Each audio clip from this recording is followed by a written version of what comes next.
అల సైన్యములకు అధిపతి అయిన ఆ దేవుని స్తుతించెదము. అల సముద్రములను దాటించిన ఆ యెహోవాను స్తుతించెదము.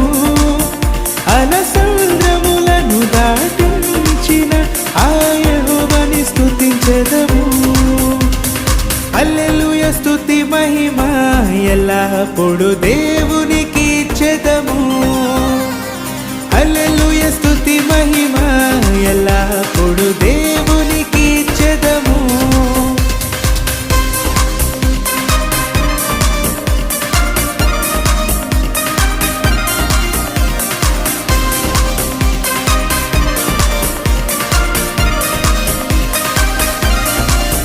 ఆకాశము నుండి మన్నాను పంపిన దేవుని స్తుతించెదము.